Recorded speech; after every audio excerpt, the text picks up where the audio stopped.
The story begins in Kathmandu, where we see Kamarage, a hidden place of mystical knowledge. A dark sorcerer named Caecilius breaks in with his followers. He's there to steal a forbidden ritual. To get it, he kills the librarian and tears out a few pages from an ancient book, because those pages contain a dangerous spell. But before he can escape, the Ancient One, the leader of Kamarage and master of the mystic arts, arrives. Seeing her, Caecilius and his men try to run, but the Ancient One traps them inside the mirror dimension, a hidden reality where normal people can't see anything, and whatever happens there doesn't affect the real world. A fierce battle begins. The Ancient One easily defeats most of Caecilius's followers, but Caecilius himself manages to escape with a few of his men. Then the story shifts to New York City. We meet Dr. Stephen Strange, a brilliant but extremely arrogant neurosurgeon. He only cares about his career and reputation. One night, he gets ready and heads out in his luxury car to give a lecture. On the way, he's talking to his assistant about a new case, which distracts him from driving. And suddenly, a horrific car accident. Strange survives, but his hands are severely damaged. When he wakes up in the hospital, he sees Christine Palmer sitting beside him, someone who truly cares about him. But as soon as he notices the metal pins in his hands, he panics. Christine tells him the truth. Dozens of his muscles are torn, and the nerves in his hands are badly crushed. They had to insert multiple steel pins just to hold everything together. Strange is devastated. Even after the pins are removed, his hands won't stop shaking. His fingers don't respond properly. Desperate, he demands the doctors fix him, no matter the cost. He even agrees to experimental surgery. After another operation, his fingers start moving again, but the trembling doesn't stop. And for a surgeon, that means everything is over. Christine tries to comfort him. She tells him to stop chasing impossible treatments because it's destroying him. But Strange snaps. He tells her that without his hands, he's nothing. And in anger,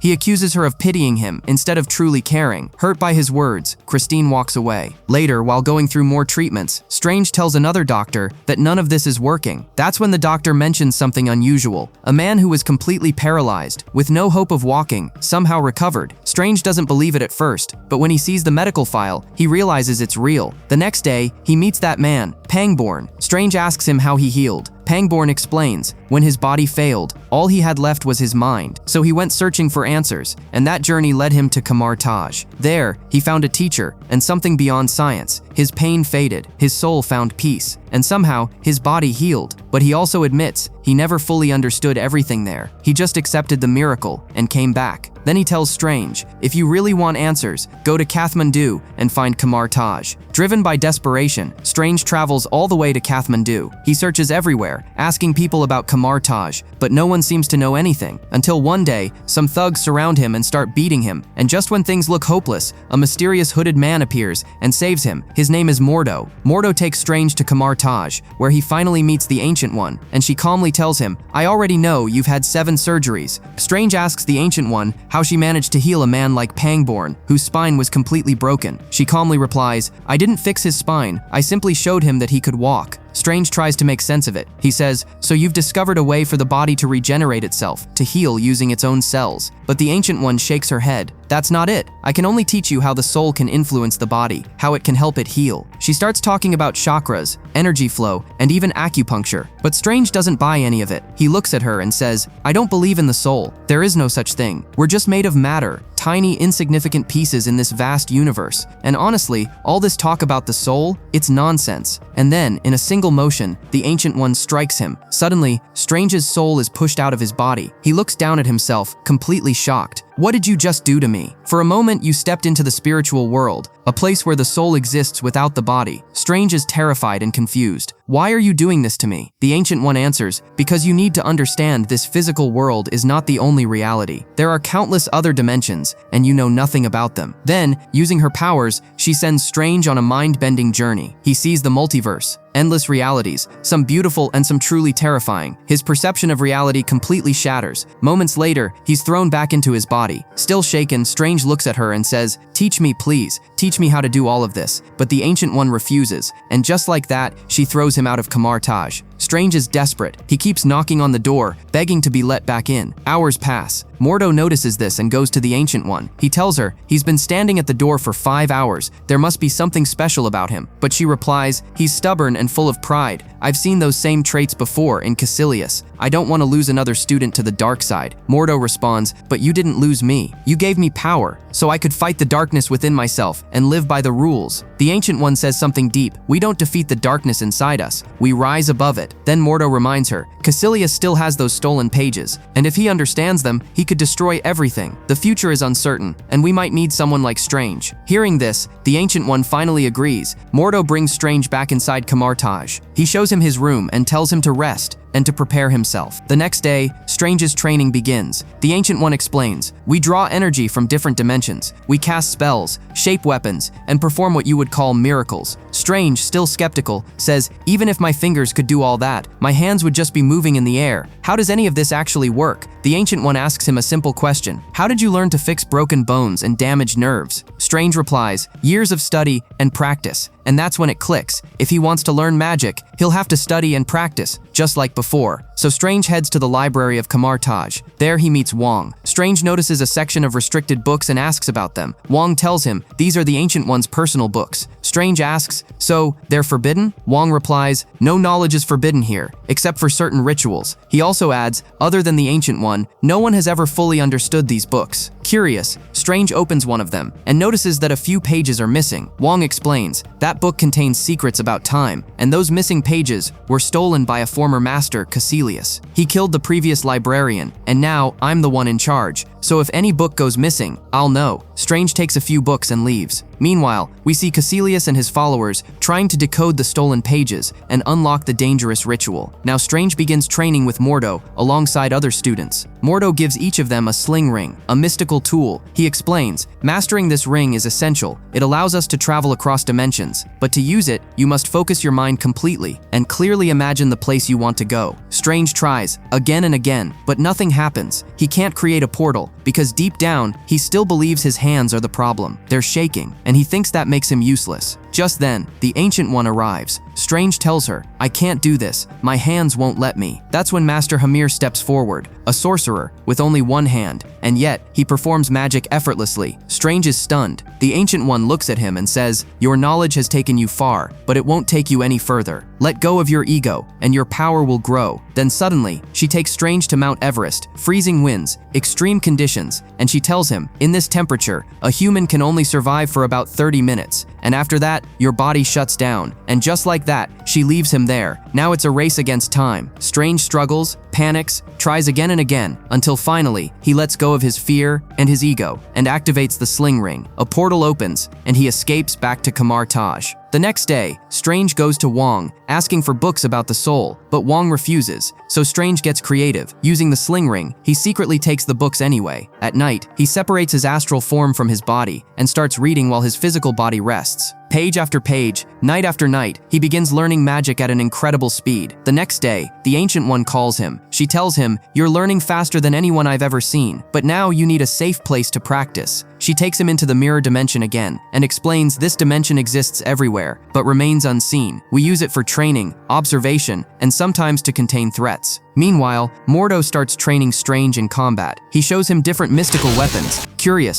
Strange asks, when do I get one of those? Mordo replies, when you're ready, it will come to you. Later, Strange asks about Caecilius. Mordo explains, when he came to us, he had already lost everything. He was gifted, but arrogant. He questioned the Ancient One, rejected her teachings, and eventually left Kamarage. That same night, Strange returns to the library. This time, he dives deeper into the forbidden knowledge. And there, he activates the Eye of Agamotto. Using spells, he begins manipulating time itself, moving it forward and backward. And through this, he's even able to see the missing pages that Caecilius stole. That's when Wong and Mordo catch him. They immediately stop him. Wong warns, tampering with time is forbidden. You could trap yourself in a single moment forever. Strange argues, I was just following what the book said. But Wong replies, the book doesn't tell you the dangers. Your curiosity could have killed you. Mordo, still shocked, asks, how did you even do this without fully understanding the spells? Whatever I see, I remember. That's how I completed both my MD and PhD at the same time. Mordo looks at him and says, what you just did requires more than memory. You were born for the mystic arts. But Strange, still frustrated, says, my hands are still shaking, so tell me, when will they be fixed? We're not fortune tellers. So Strange asks, then tell me, what exactly are we? Wong answers, the Avengers protect the world from physical threats, but we protect it from mystical ones. Among all of us, the Ancient One is the most powerful. She is a descendant of Agamotto, and long ago, Agamotto created 3 sanctums, one in Hong Kong, one in New York, and one in London. These 3 sanctums form a protective shield around the Earth, and we sorcerers are responsible for defending them from beings of other dimensions. And among all those threats, one stands above the rest: Dormammu, a ruler of the dark dimension, with endless power and endless hunger. He consumes entire universes, pulling them into darkness, and right now, his greatest target is Earth. Wong explains that the pages Caecilius stole contain a ritual to contact Dormammu and draw power from the dark dimension. Hearing this, Strange steps back. "Keep me out of this," he says. "I came here to fix my hands, not to be part of some mystical war." But before anything else, Caecilius launches an attack on the London sanctum, killing its master. And because of that disturbance, Strange is suddenly pulled into the New York sanctum. Confused, he calls out for Wong, but no one answers. Instead, he sees 3 doors, each leading to a different sanctum across the world. And then, Caecilius arrives. He attacks the New York sanctum and kills its guardian. Seeing this, Strange tries to stop him, but he's still inexperienced. Caecilius turns his attention to Strange. A deadly fight begins. Strange creates weapons using magic, barely managing to defend himself. But Caecilius and his followers are too powerful. Then things get even worse. Caecilius starts bending reality itself. The entire environment begins to twist, rotate, collapse. Buildings shift, gravity changes. It's chaos. Strange manages to trap one of Caecilius's men, sending him into a desert-like dimension. But Caecilius is still coming. He catches Strange and starts beating him down. And just when it seems like it's over, a red cloak suddenly comes to life and saves Strange. This is it. Strange finally gets his first magical weapon, the Cloak of Levitation. With its help, Strange fights back and manages to trap Caecilius in magical restraints. Strange demands answers. "What do you even want?" Caecilius calmly replies, "Everything ages, everything dies, even the sun will eventually burn out, and the universe will grow cold. That means everything has an end. But the dark dimension has no end. It exists beyond time. If we embrace it, we can become immortal. Time is what enslaves us. So we want to give this world to Dormammu, so that everything can live forever." Strange rejects this immediately. That's a lie. The Ancient One protects life, not destroys it. Caecilius smirks. "You came to Kamarage to be healed, didn't you? Kamarage gathers broken people like us. But the Ancient One, she only shows us illusions. She keeps the real power for herself. That's how she stayed alive for so long. And those rituals I stole, they'll give me the power to defeat her and bring Dormammu into this world." Strange fires back. "Dormammu has turned you into a killer, and just by looking at your eyes, I can tell how dark his world really is." Suddenly, one of Caecilius's followers attacks Strange from behind, stabbing him with a blade. Strange is badly injured, but the cloak protects him again, giving him just enough time. Using the sling ring, Strange opens a portal straight to the hospital. He stumbles inside and reaches Christine Palmer. "Take me to the operating room now," and then he collapses. As his body lies there, his astral form separates again. Christine is terrified. "Are you dead?" Strange replies weakly, "No, this is my soul, and I'm dying." Christine immediately starts treating him, but at the same time, the enemy Strange trapped earlier also separates his astral form and comes to finish the job. Now, a fight begins. Not in the physical world, but in the astral plane. Strange and the attacker battle each other, while his real body is being operated on. Just as things get intense, Christine uses a defibrillator on Strange. The shockwave travels through and destroys the enemy's astral form. The attacker is gone, and Strange survives. As he recovers, Strange looks at Christine. "I missed you," and for the first time he apologizes for everything. Christine, still confused, asks, "Where have you been all this time?" Strange tells her, "When medicine failed, I went to Kamarage, and there, I discovered something far beyond science. There's a sorcerer named Caecilius. He's given himself to a dark force, and now he wants to destroy the world. I tried to stop him. I even trapped him, but Christine can't believe any of this. So Strange shows her. He opens a portal, letting her see another dimension, and in that moment,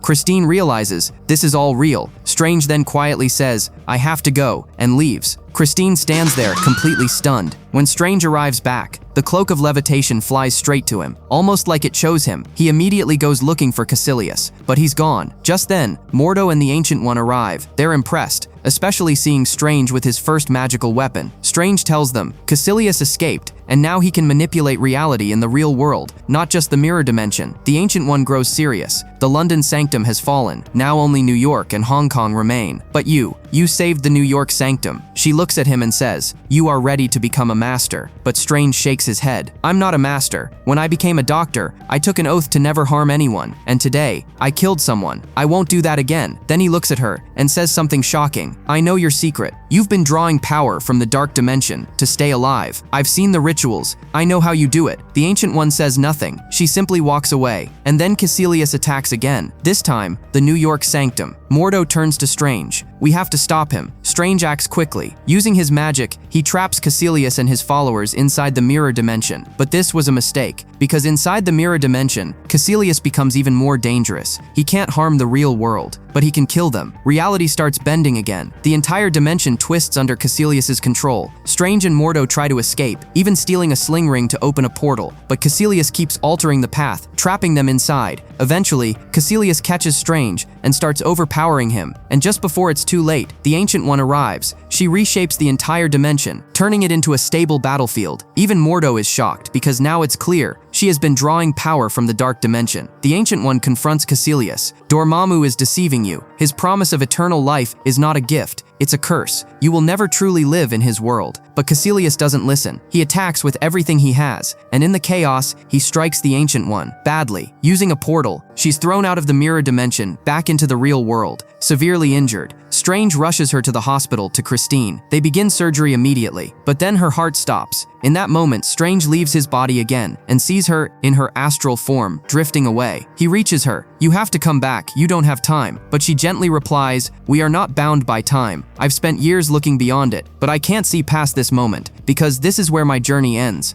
I've prevented countless disasters, but there's always another one." Then she reminds him, "When you first came to me, you asked how I healed Pangborn. I didn't heal him. He learned to draw energy from the dimensions himself, and in that moment, he had a choice. To use that power to fix himself and return to his old life, or to use it for something greater." Strange understands. His hands, they can be healed. But the Ancient One looks at him and says, "You're right. But if you do that, the world will lose a great sorcerer." She admits, "I never liked drawing power from the dark dimension, but sometimes breaking the rules is necessary for the greater good." Strange says, "Mordo will never accept this." She replies, "Mordo has suffered his whole life. That's why he sees the world in black and white. He needs your balance, and you need his strength. Together, you can face Dormammu." Strange hesitates. "I'm not ready." And she softly answers, "No one ever is." And with that, her spirit fades away. Strange is left alone, broken but changed. Now he has a choice: fix his hands or save the world, and this time, he chooses others over himself. Remembering Christine's words, "There are other ways to save lives." Strange puts on his suit, his cloak rises behind him, and he prepares for the final battle. Now the story shifts to Hong Kong. Wong stands ready with the other sorcerers, preparing to defend the Hong Kong sanctum, because Caecilius has already destroyed 2 sanctums, and this is the last one. Caecilius arrives and launches his final attack. Meanwhile, Strange goes to Mordo, but Mordo is shaken. The truth about the Ancient One has broken his trust. He says, "She warned us about the dark dimension, but she used its power herself to stay alive." Strange replies, "Maybe she did what she thought was right, but right now we have to stop Caecilius.